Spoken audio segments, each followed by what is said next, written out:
Former President John Dramani Mahama intensifies campaign in the party's World Bank, the Volta region.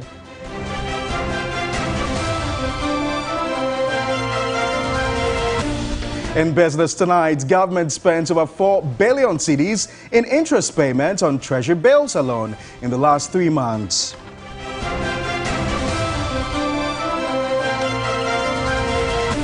And elsewhere in the sub-region, Nigeria's Supreme Court rules old banknotes remain legal tender until the end of the year.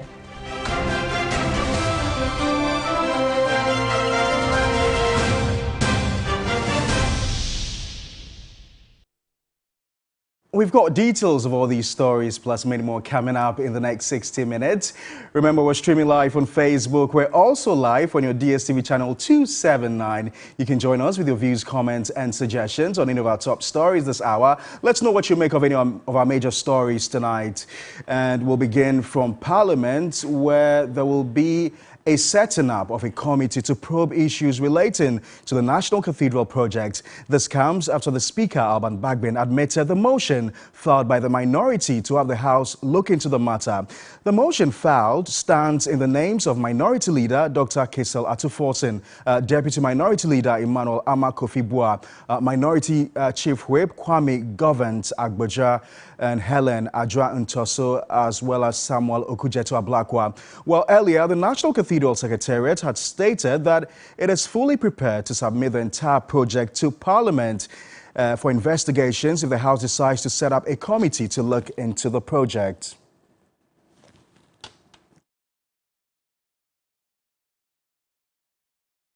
Well, let's stay a while longer on this subject. We'll be joined by Samuel Okujeto Ablakwa, who's one of the people who is leading this campaign for the Finance Minister this campaign to probe the matter.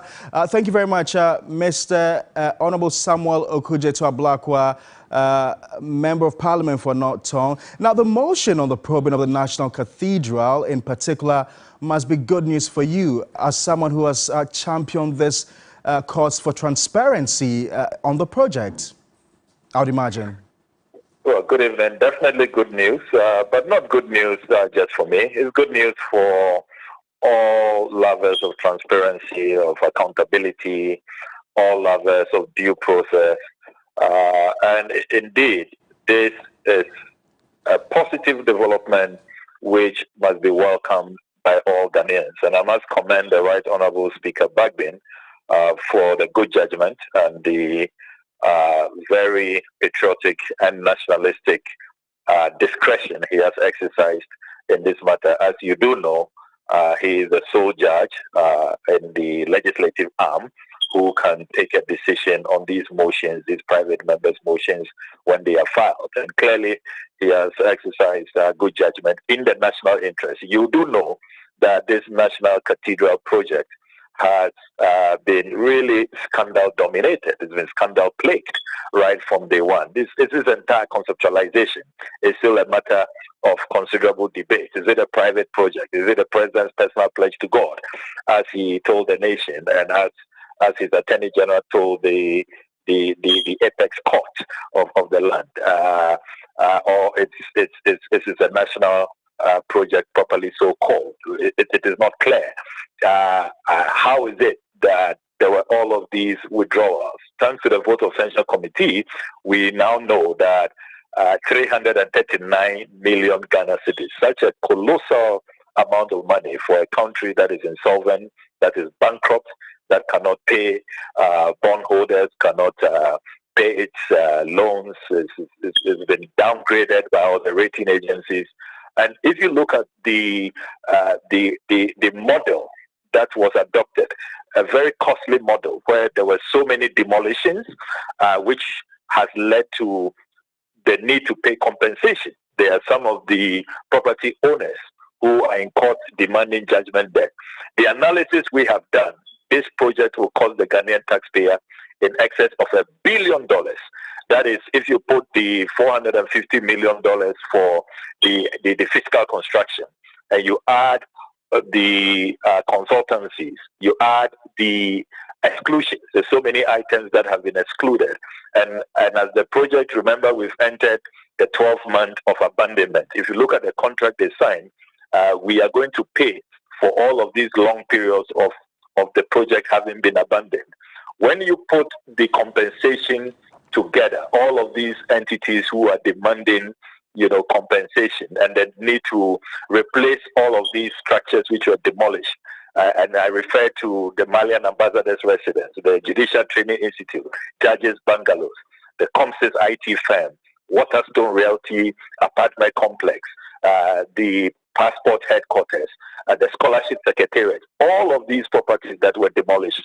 If you put the compensation cost, the replacement cost, you add it to the actual construction cost, this project will cost the Ghanaian taxpayer more than $1 billion. And yet, this is a project what will be the scope? What will be the scope, Mr. Blakwa? I get you quite clearly, Mr. Blakwa. What will be the scope of these investigations? And I'm wondering if the minority will be looking at a publicly televised sit-in. So if you look at the wording, the rendition of the private member's motion, you notice that we want a full-scale probe into all matters and related matters about the National Cathedral. So it's a very wide ambit. So all the matters about withdrawals, about procurement issues, inflationary pricing, conflict of interest, all of those matters, all the way to even the clear boardroom revelations that have emerged, all those who resigned and the explosive, resignation letters, revealing a lot of matters within the whole, structure. All of those matters, and indeed, even how contractors were handpicked for the project. So it's a wide ambit. And let me also confirm to you that we intend that this should be public.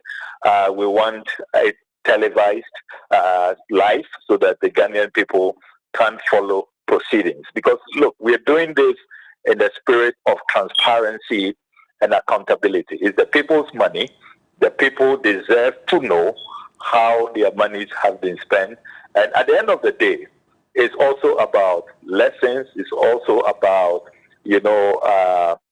institutional reforms. It is also about sanctions if there must be, retrievals if there must be, so that we can save, at least what is left, salvage what is left. And then possibly recommendations moving forward. Because many Ghanaians are asking, what do we do as a country? Right. Here we are, so much money, 339 million sunk, and all we see, if you like, Galamsey pits. Nothing has been erected. Right. What do we do moving forward? Right. I'm afraid we've got to end it here, Mr. Blakwa. Thank you very much, Mr. Blakwa. He is Member of Parliament for North Tongue, giving us details of all that will be happening in Parliament in the coming days. Away from that, teacher unions in education have suspended the payment of over 200 million cedis as subscription to the National Pension Regulatory Authority, NPRA.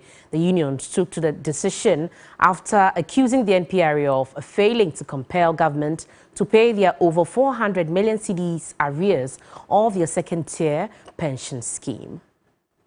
In January this year, the teacher unions were upset that government was owing 8 months arrears of their second-tier pension scheme. The unions, Ghana National Association of Teachers, NAT, National Association of Graduate Teachers, NAGRAT, and the Coalition of Concerned Teachers accused the National Pensions Regulatory Authority, NPRA, of failing to compel government to pay the arrears.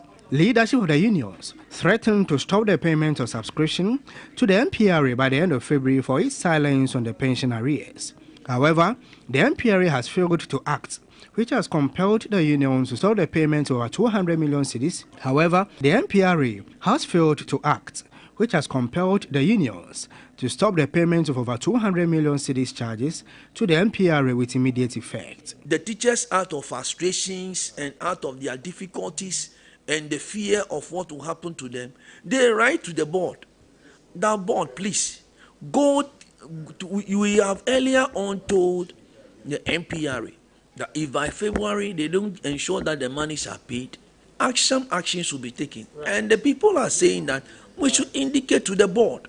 We have done that. We are to communicate. We have not taken the decision. No. It is the prerogative of the board to do those things under the law. And so we have given it to the board. So it is for the board to take those decisions. Since they are not ready to ensure that government does the right thing by paying the 5% contribution of the 18.5% pension deductions that have been made to GISOP, our tier 2, to invest it so that interest can be accrued, so that if we go on pension, we'll get something that we'll be happy about. We have To some more stories tonight, former President John Dramani Mahama on Thursday, as you may well know, launched his bid to again lead the National Democratic Congress, the NDC, into the December 2024 polls. The former president also held various engagements as part of his campaign, and there have been some reactions to that. But my colleague Eric Mawina Egbeta is in the Volta region and joins me with some updates. Eric, if you can hear me, give us a sense of where the former president has been and what the reactions have been so far.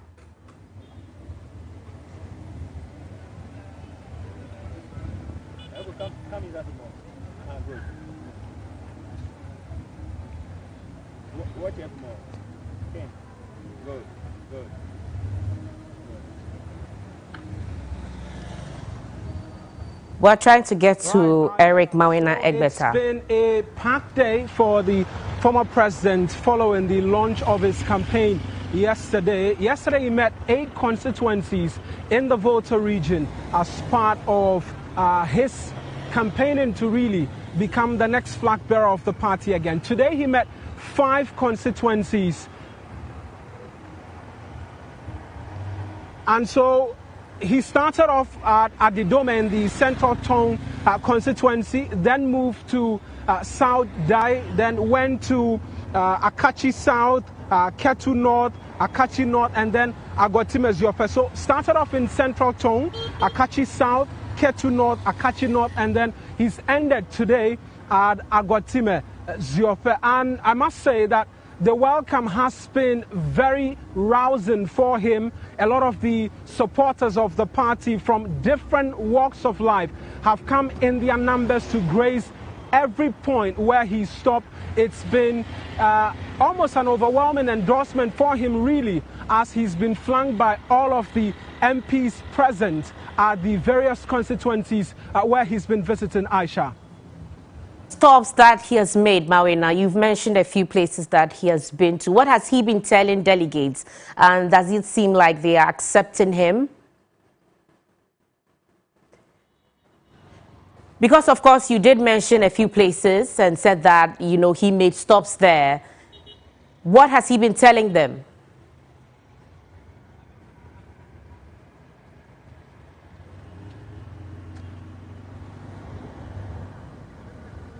Well, the message to the delegates appears to be one. Well, right, so the message really has moved beyond his bid to want to be the next flag bearer of the NDC to what the party needs to do come election 2024.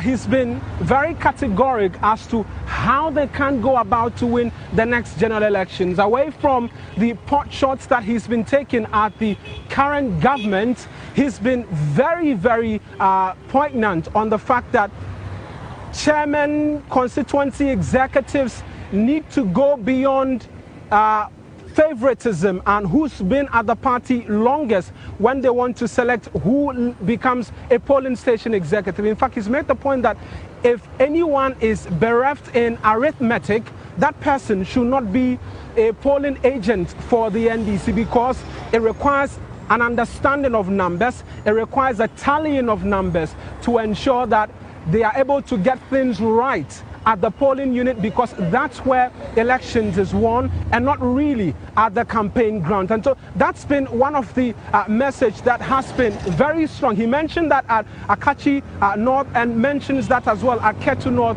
where he visited today. Then he took turn to speak to the constitutional instruments that is currently being mooted by the Electoral Commission, and he made the point that he doesn't quite understand why the EC is hell-bent on introducing a CI that disenfranchises Ghanaians. That's the argument he makes, that if you look at it really, not every Ghanaian has the Ghana card, and if you even look at the requirements to which persons can get onto the Ghana card system, there's room for the guarantor system. And so really the EC must not go through with what he believes to be a grand collusion by the ruling party to disenfranchise Ghanaians come election 2024. And you mentioned again also in relation to how well he has been received, and there's been concerns really in the past after the party lost the Hokwe seat in 2020 to the NPP to John Peter Mel. We've been gauging the popularity of the NDC in the region, and here's what some of the indigents here have been telling us.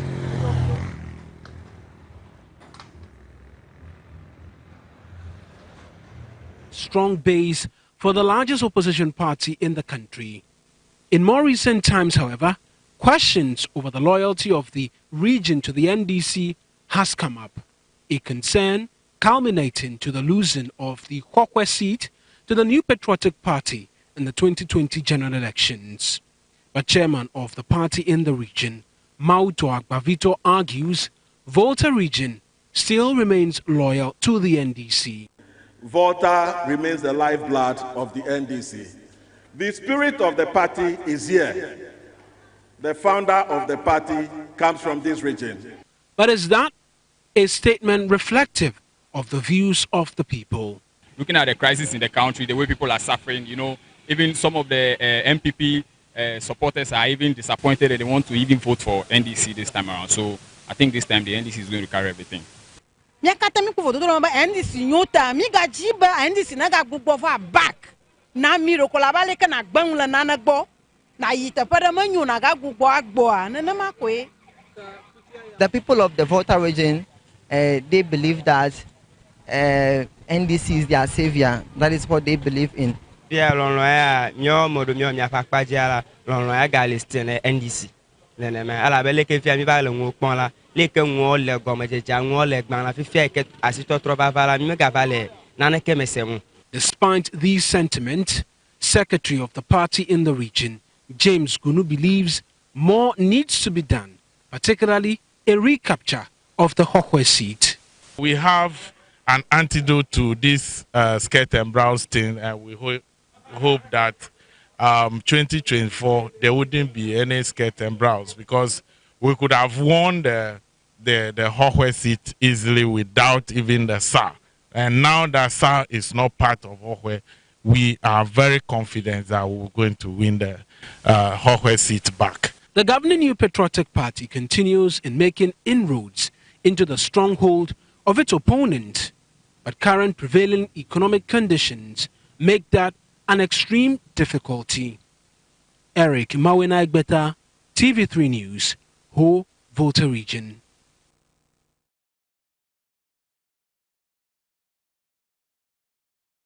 Colleague there, Eric Mawena Egbeta, in the Volta region with former President John Dramani Mahama, bringing us updates of how his campaign is going in the Volta region. He will definitely bring us more updates in subsequent bulletins. Right, Aisha. Elsewhere, the National Administrator of the Premix Fuel Secretariat, Nana Abrakwah Asare, is set to contest the New Patriotic Party parliamentary primaries for the Isuajamine constituency.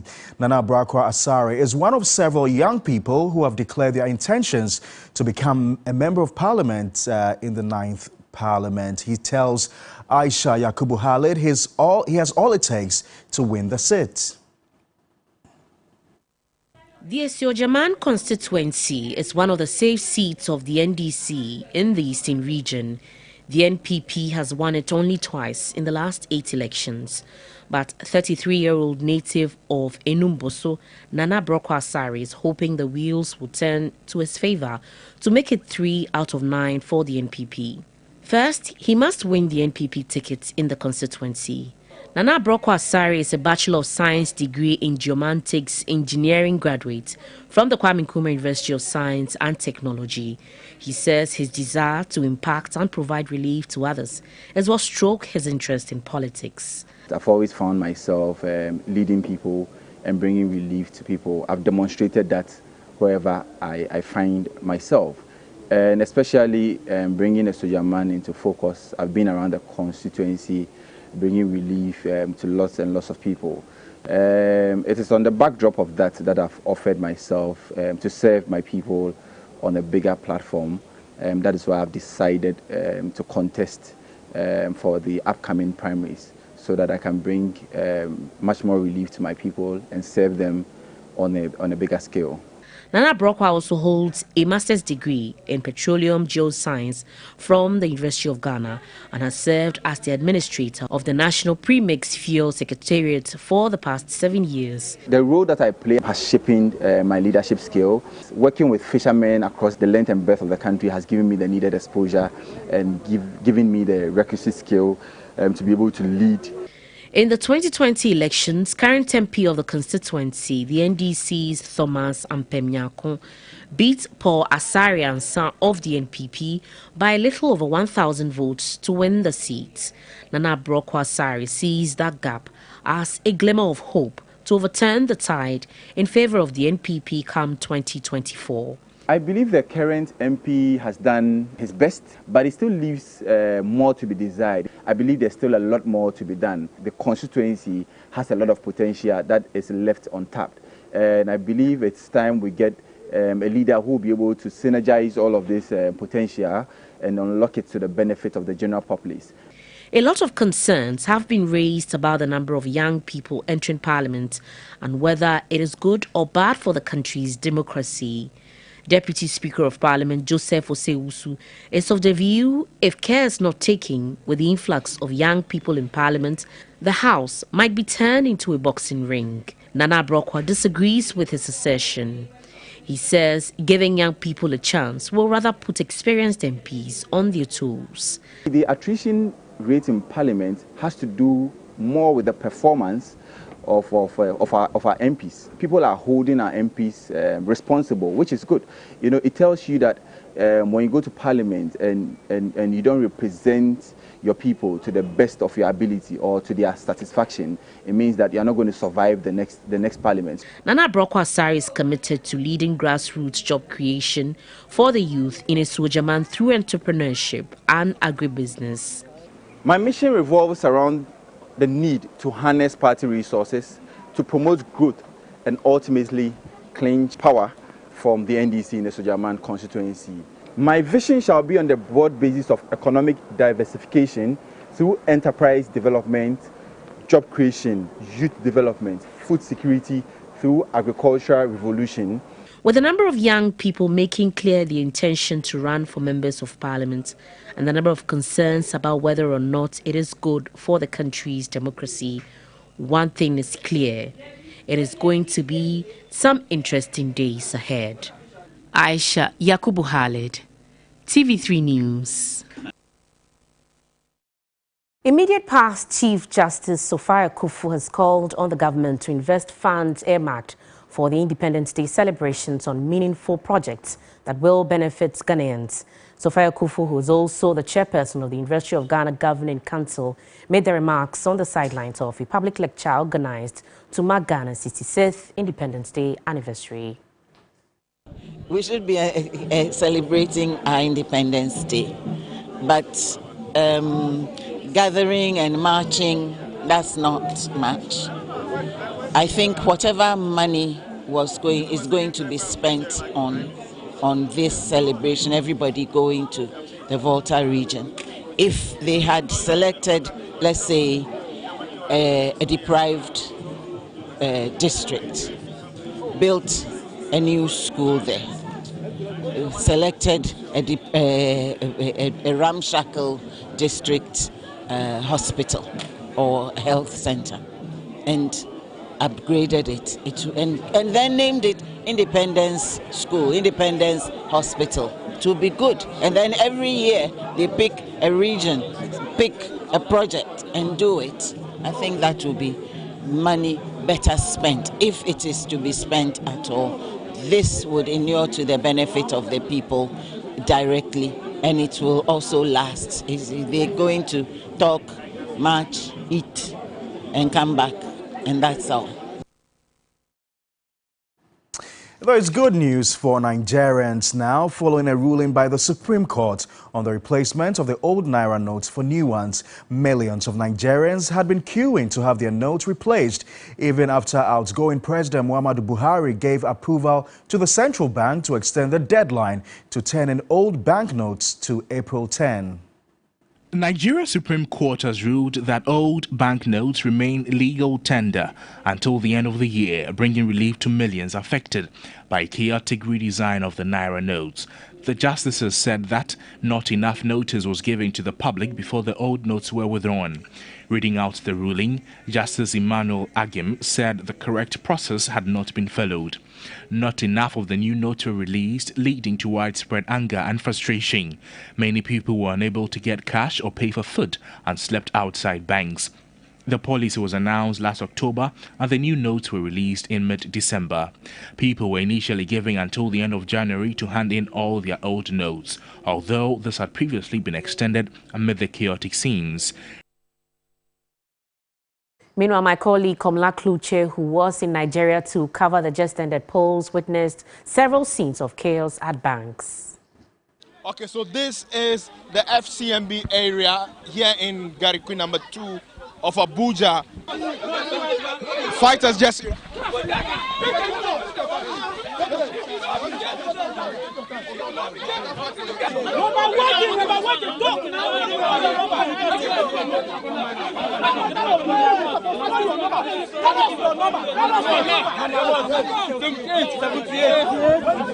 are not 78. Chief, let me have a quick word with you on all that is going on. No, I don't. I know. Want to talk. You don't feel like talking? Yes. Yeah. Yes, my man, I want to get money. I know who you are. You're very... Yes. I know you are a press, but I don't want to talk. What has just happened is that the ATM has just been put off. The people will just not have access to money again. Madam, for how long have you been here to take money? Since 6 o'clock in the morning when I leave my children. 1 naira I know how to transport go as naira wahala. I don't know how to transport from here to Apo resettlement. From here to Apo resettlement, how will I go house now? Since morning, 6 o'clock I leave house. Which kind of thing? Please government, you should help us.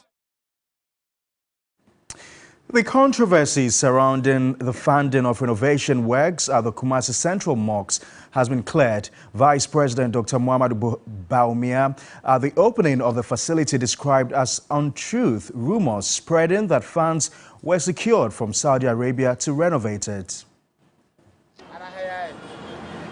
Speaking at the commissioning of the newly renovated Kumasi Central Mosque, Dr. Bawumia refuted such claims. Nipa pi hwe se de na masalachi ne eko na kasa kakra ebem say sa masalachi de e free Saudi Arabia. When we started renovating this mosque, people were spreading rumors that funds came from Saudi Arabia. This is not true. We did it ourselves because we had a mindset of possibility. Anything we plan to do as a nation, we can, if only we believe. We can do it. We can make it possible. Vice President Dr. Bawumia entreated Ghanaians to strengthen and sustain their religious tolerance. May Allah preserve the peace and unity of this country.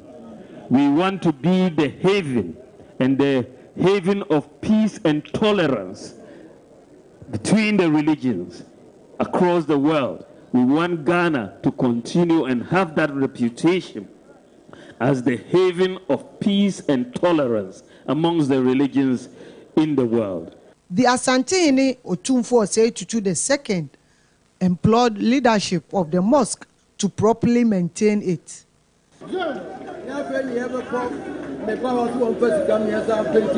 You have to ensure the facility is well maintained at all times.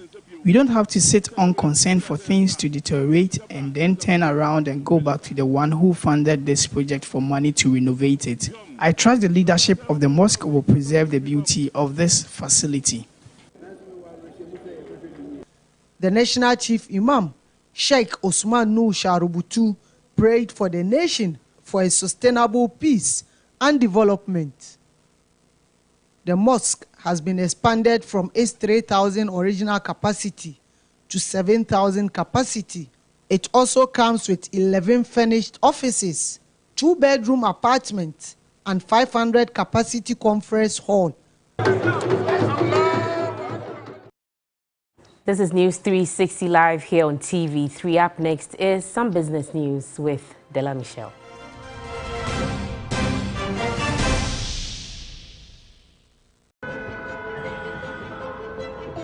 Every day, you work hard, trying your best, without rest. You work hard night and day to get where you want. You never give up, because you know what you are.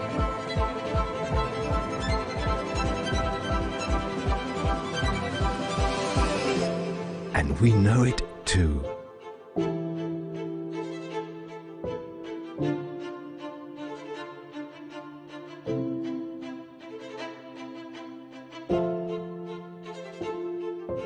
Say yes to property. Adoha is the key. Drop by our showroom, the place at Roman Bridge, the new project, or give us a call at 030-2789-757. Hi, I am Richard Nyamakwe. Every day, I meet and interact with many young people who are full of business ideas and passionate about bringing these dreams to life, to impact livelihoods and supporting their communities through small businesses. However, these businesses are often shattered or simply remain pipe dreams due to absence of seed capital. So on the occasion of my 38th birthday, the Richard Quay Foundation is providing a free seed capital to 10 young ambitious entrepreneurs who have great business ideas. Let your creative ideas flow now and send along those smart business ideas to info@richardquayfoundation.org. At the end, an independent grand jury will carefully review all business ideas and select 10 most outstanding ideas to walk away with a whopping 25,000 Ghana cedis each as seed capital. 6 months after, Quick Angels Limited will provide more substantial equity funding to those who have done something meaningful with their seed capital. All the best.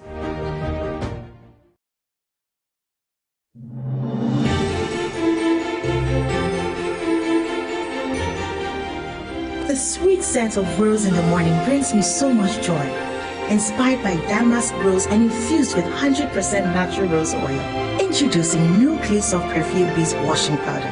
It's like bringing a garden with you everywhere with this wonderful perfume.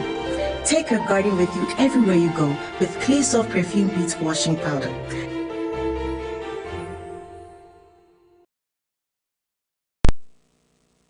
The business segment is brought to you by MTN.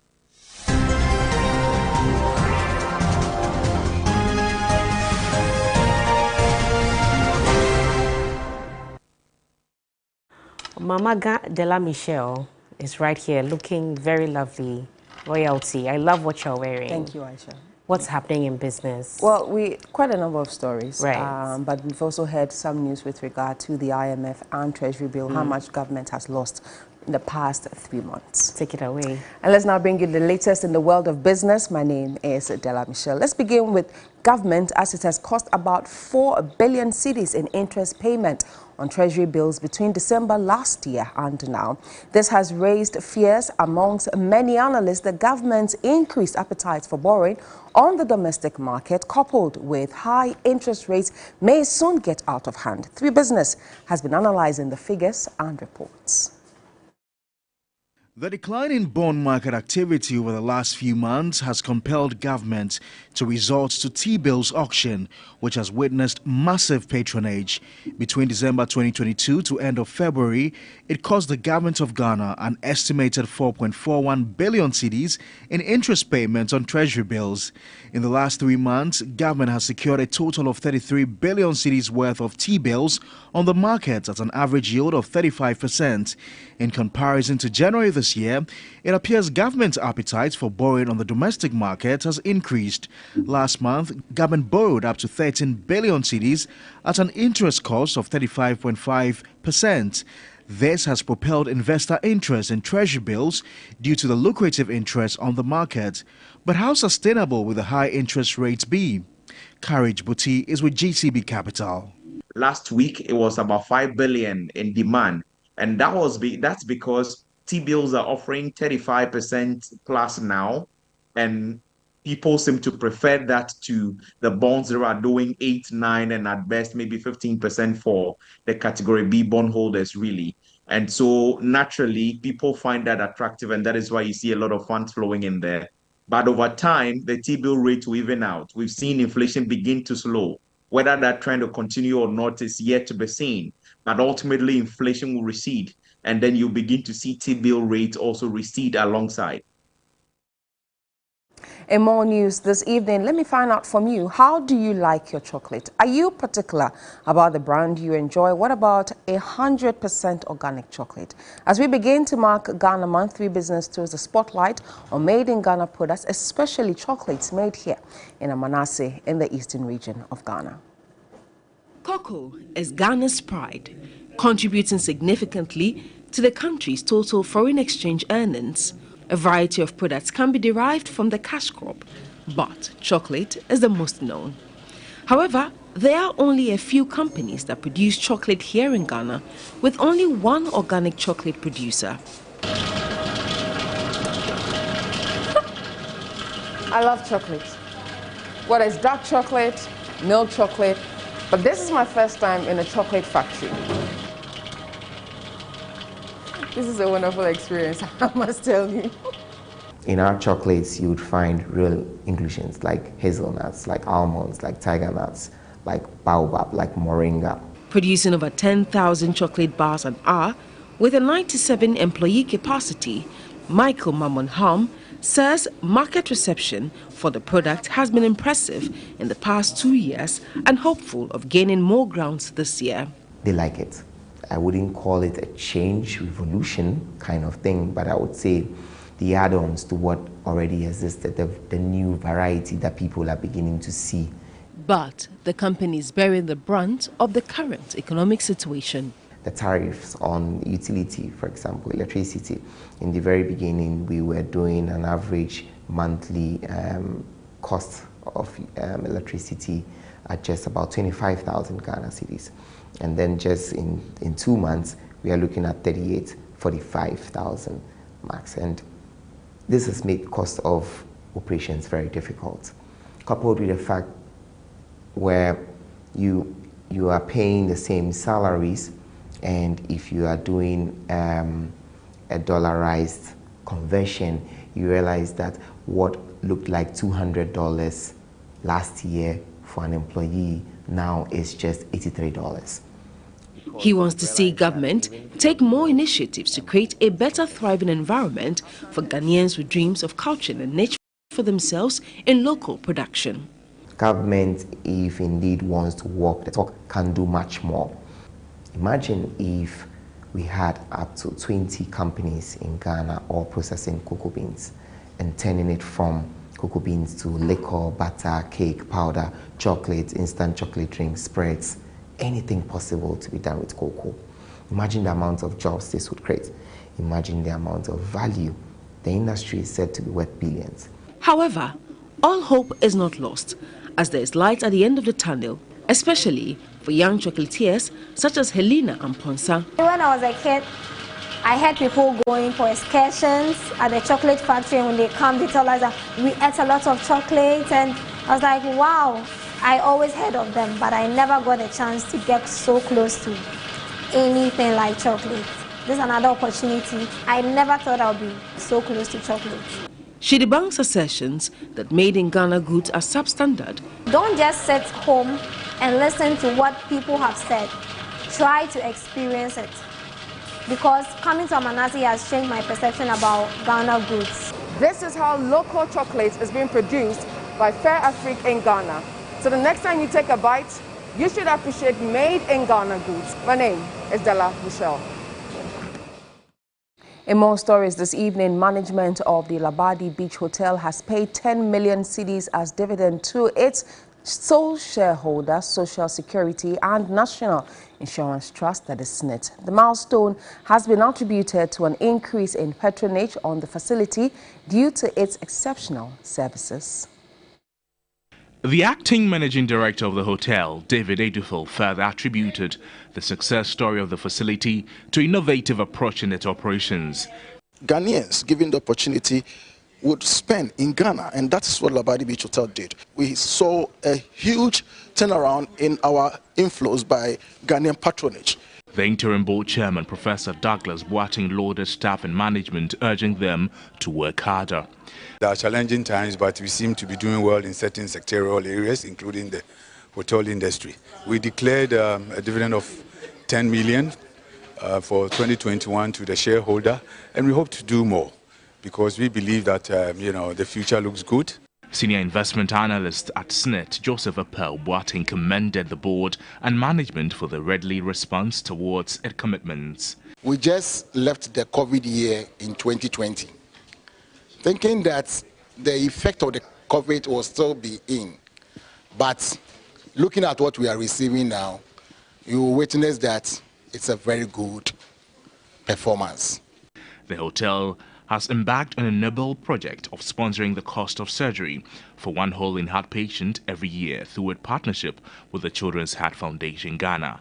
Labadi Beach Hotel has consolidated its lead in the hospitality industry by winning many awards, including recently the coveted CIMG Hospitality Facility of the Year.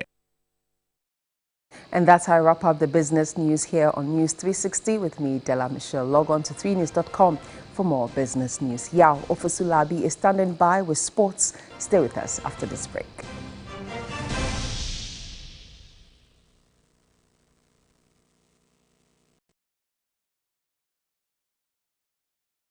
What does money mean to you? It means convenience. It gives me the ability to do business at my own pace. It allows me to live my life with ease and enjoy my lifestyle without interruptions. Security. I can make investments I can trust, and I know exactly where my money is all the time. Having the flexibility to do what I want to. The feeling and peace of mind I get knowing I can safely receive remittances from my family and friends from the comfort of my home.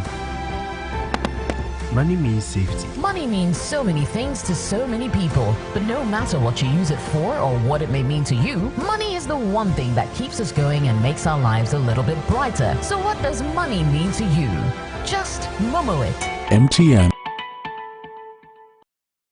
Tasty Tom tomato mix. Ufa kakra. Na ye bebre. Fa kakra yan kwani stew dodwa ope. Tasty Tom dear. It will surely give you value for money. Steak and little is enough to get our desired quantity of stew and soup, and it doesn't color your meat or chicken. Tasty Tom tomato mix into me handwriting and sada. Then I need to be a sanet into customers bar never. I don't compromise on the quality of my food. Use Tasty Tom enriched tomato mix. This advert is FDA approved. As a young mom, you're not always sure that you're doing it right. Choosing a baby care product for your child can sometimes be difficult. I choose BabyMed hypoallergenic skincare products, specially formulated to suit my baby's fragile and sensitive skin. A complete range of products that makes every bath time a moment of tenderness and well-being. BabyMed, baby-specific care products.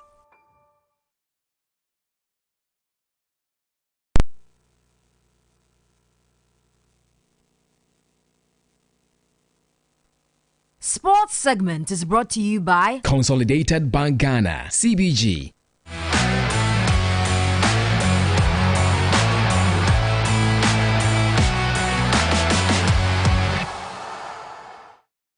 Time now for the very latest in sports news, and the chief of the TV3 Sports Traditional Area, Yao Fosulabi, you're looking dapper. Thank you, my brother. Good to see you. Thank you. And what's coming up in sports? Well, coming up in sports, we have news on Christian Achu's 1 week memorial celebration. And then there's Accra Hearts-of-Oak and Kotoko this weekend. Right, so take it over, bro. Let's get into it this evening. My name is Yao Fosulabi. It's time to do sports. And the 1 week observation in memory of departed Ghanaian international Christian Achu is set for tomorrow, Saturday, the 4th of March, 2023.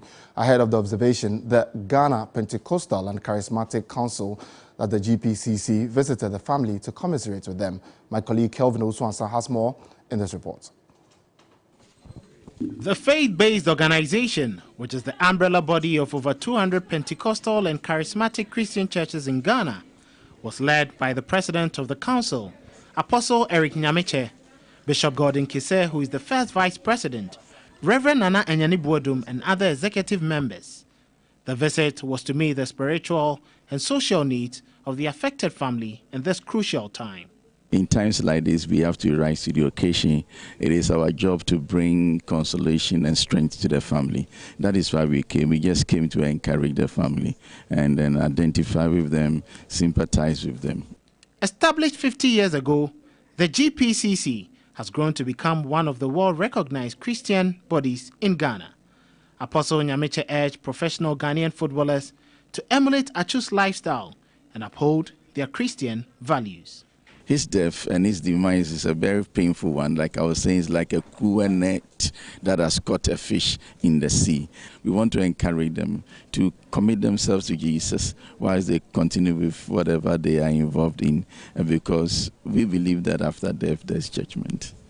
Also present was the family of Thomas Partey, Ghana's deputy captain, who made a donation of bottles of water and sympathized with the family. Party ni senior player ni Christian Achu. I said Obi ni penny. Achu was Partey's senior in the Black Stars. Achu is my son, just like Partey. They are like brothers. It was only prudent we came to sympathize with the family. The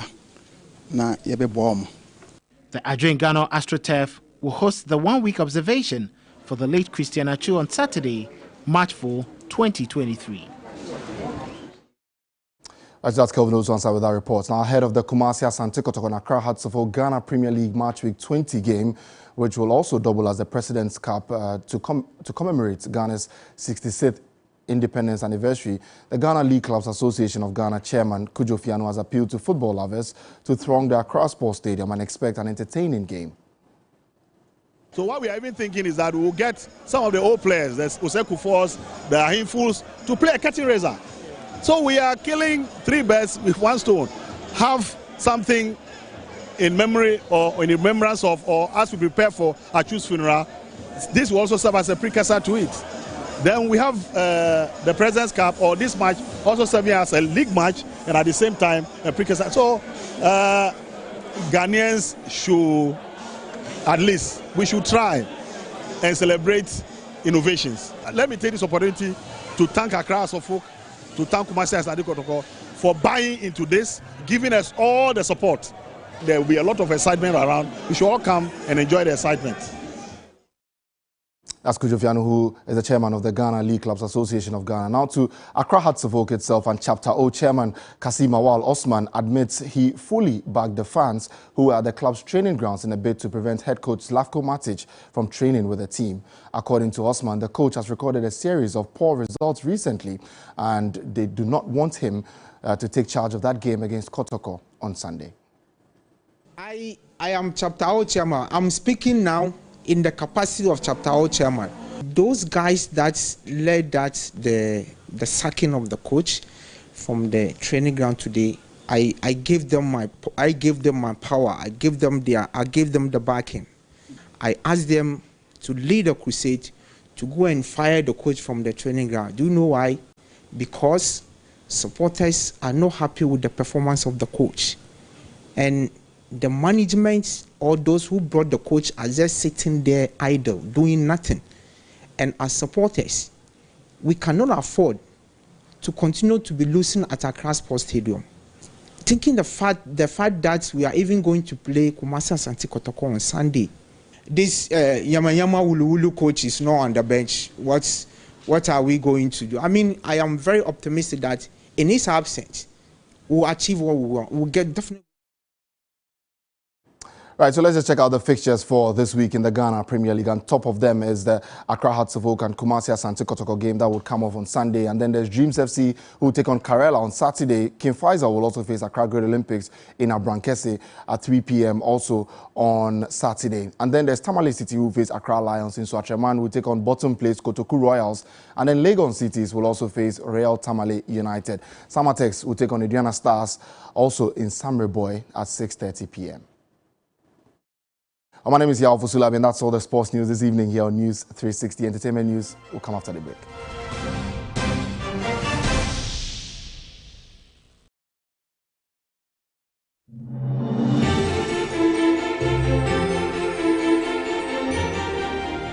The sweet scent of rose in the morning brings me so much joy. Inspired by damask rose and infused with 100% natural rose oil. Introducing new Clay Soft Perfume Beast Washing Powder. It's like bringing a garden with you everywhere with this wonderful perfume. Take a garden with you everywhere you go with Clay Soft Perfume Beats Washing Powder.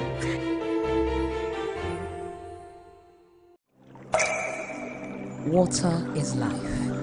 Water gives life. Water moves through nature in a never-ending cycle. Observe the beauty of water as it flows all around us, refreshing and restoring. Gaze in wonder at the stillness and beauty of nature. There's harmony in nature everywhere around. Water revitalizes the body and keeps you going strong. Water is life. Water gives life. Drink Awake Purified Drinking Water. One for life. So relax and unwind. And in the calmness of nature, find the rest you desire.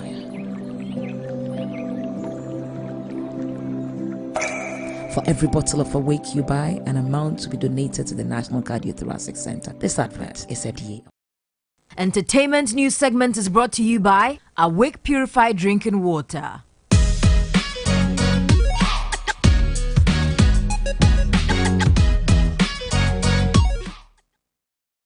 It's a Pikenira. You're the queen mother? Yes. Of which traditional area?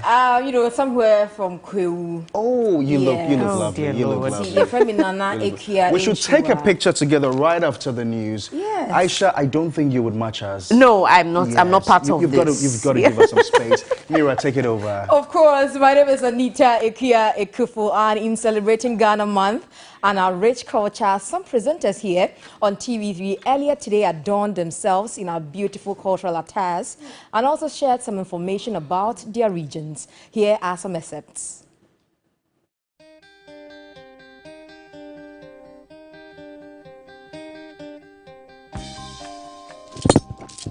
Hello, so we're from Akosia Menu. I'm from the Western region, and I'm just here to tell you something very intriguing about the West. Hey. Anyan sasabon samudi fususumbon samambon anyan bon obe kamodo obe kasakandiza kwade for henodo. This is just a preface to show you that we are the queens of 25th and New Year. This brings all of you back to the Anchor celebration in the Western region. This is where we reign on 25th and New Year. Missy, baby, I don't pound until 25th and a New Year. Well, West Side.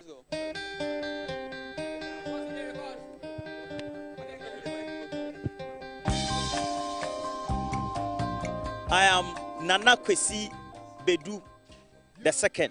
I'm from Egreso in the Ashanti region.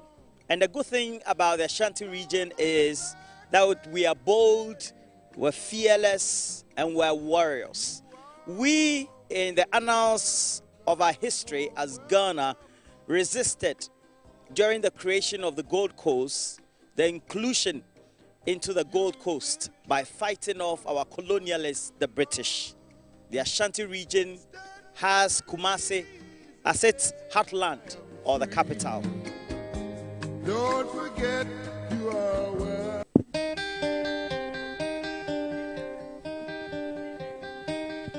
Yefreme Nana Frema Akosia Asante. I'm representing the Ashanti region of Ghana, the most populous region, where you will find Ya Asantewaa the first and the second, who is currently sitting on her throne. She was the very first woman who attempted to stop colonialism in our country. So I am clad in our traditional beautiful kente, and this one is called Nanka, and it's a symbol of humility and endurance. Nanka is the tree for snake, and I'm specifically talking the Paf Ada snake. So this is the head of the snake, the red that you see in here. That's the head of the snake. And you know, when you're killing a snake, once you're able to capture the head or step on the head, it means that the snake has been defeated. As in the Ashanti region of Ghana, and come enjoy our fufu, of course, with our ponte krakra. And also penny abenkwine. And quite be our pebiano, ubet media di fufu. Make sure you visit all our tourist sites also. We will be there to welcome you in the Ashanti region. Very beautiful piece and costumes over there. Away from that, before the days of Jackie Appiah, Yvonne Nelson and the likes, there was Mame Dokno, a face that gave Ghanaians a reason to stick to your television sets. Born Grace Omabo, the veteran actress, started off as a writer on Osofodazi in the 70s. She moved on to become one of the sought-after actresses of her time, when starring in several movie projects and co-hosting educative TV programs for kids like By the Fireside. This Sunday on the Day Show with Brella Mundi, we get to experience a 21st century rendition of By the Fireside with Madame Grace Omabo and have an extensive conversation on it. So make a date with us on Sunday at 3 p.m. on TV3 for this Ghana month. There was famine all over the world. Ajay! Ajay! Don't touch me! And he came that we should prepare bonfire for. My son is going to pay for this uncouth behavior. I like Akanti and I'm rough. That's my best meat too. It's like you know. Push me into this fire and let me see. Hey,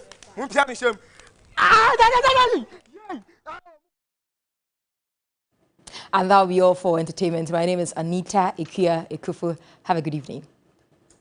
Now let's take a look at what is happening on the international front. An explosion at a crude oil pipeline in southern Nigeria has killed at least 12 people. Police in Rivers State said the blast was caused by thieves who were trying to steal oil. In the creeks of the Niger Delta, criminals frequently break into the pipelines and take the oil to illegal refineries. This hurts the country's economy and also causes environmental damage. A civil society group said the number killed was far higher, as all the people who had gathered at the tapping point were killed in the explosion. The World Obesity Federation is urging governments to act because it predicts just over half of the global population will be classed as obese or overweight by 2035. Each new report say more than 4 billion people will be affected and rates are rising, particularly quickly among children.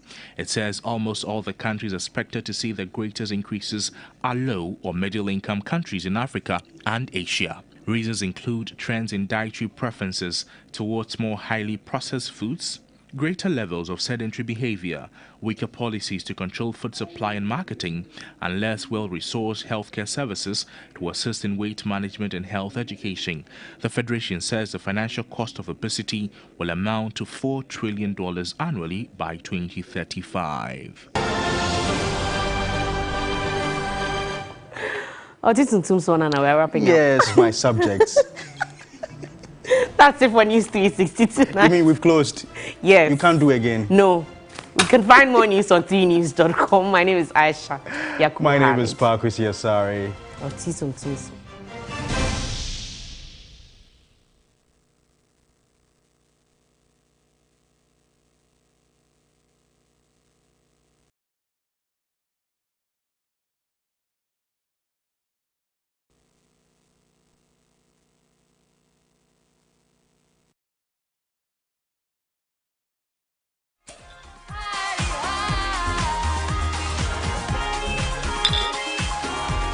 Club Shandy. Taste the fun. Drink responsibly, not to be sold to persons under 18. Not recommended for pregnant women. This advert is FDA approved.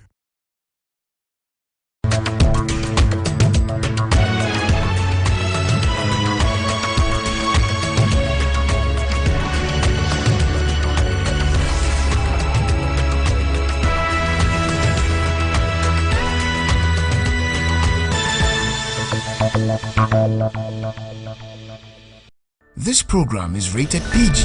It contains scenes of brief nudity, mild violence, and strong language. Parental guidance is advised. Previously on YOLO. Where is your teacher? Gone out? Yes.